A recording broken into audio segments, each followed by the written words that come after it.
Hey, welcome back to It's All Good Garage. Let's see what Buck's up to today.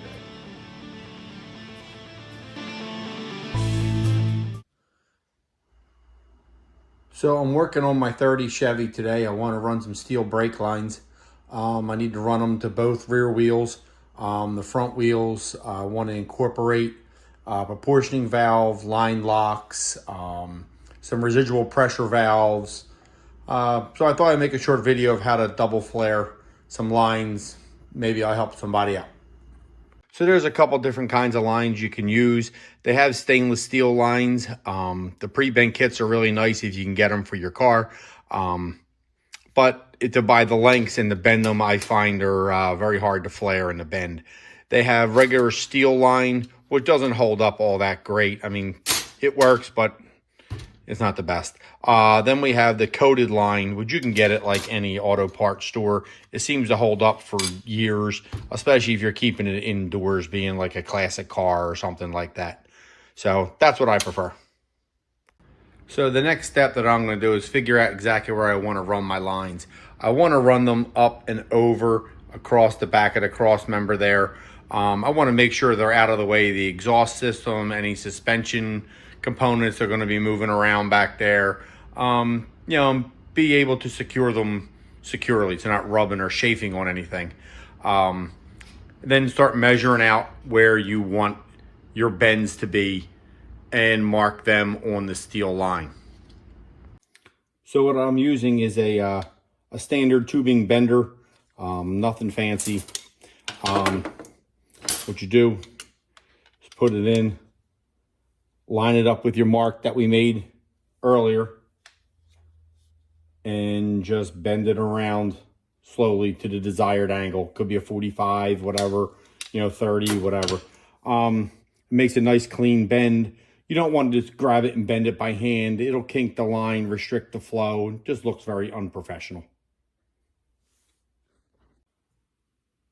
So what I'm using to flare the lines with is just an old basic tubing flare kit. They make some real nice ones, hydraulic ones.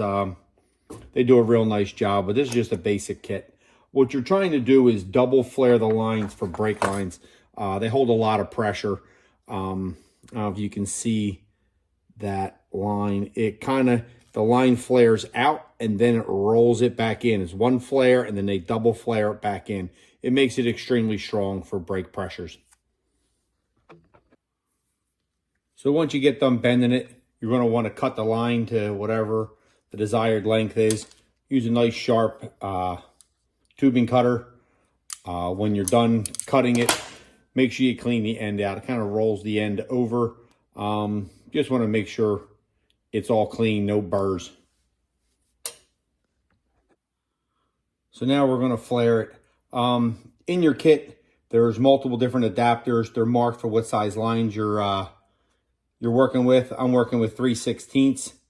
So there's a 3/16 adapter. It's marked, and on the clamping tool is marked also. So put it in the tool. Just snug it up. It doesn't have to be super tight at this particular moment. Let's put it in the right one. How about that? That always helps.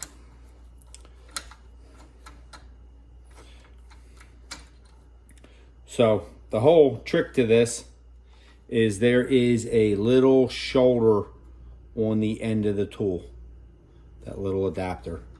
Sit it on there and you let the line stick out of the clamping tool just to that depth, just so it's lined up with that shoulder of the clamping tool.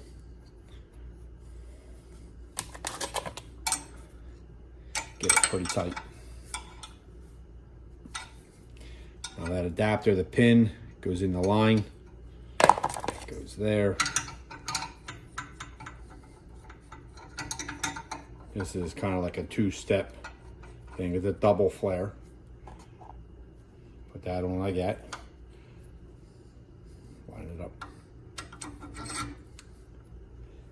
Crank it down. It'll go down pretty tight. You don't got to kill it, but it definitely has to be tight. Wind it back off. That's your first step of the flare. Now if you can see it on the camera, it's just, it's kind of rolled out is what it is right now. So you take that adapter off and you just use the tip of the tool.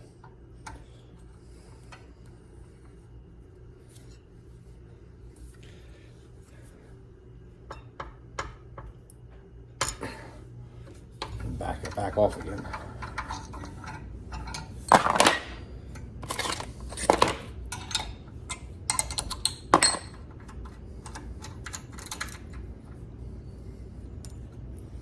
And that is what a double flare looks like. You want to inspect it for any cracks. Make sure it's not oval. It should be nice and round. And then slide your fitting on from the other side.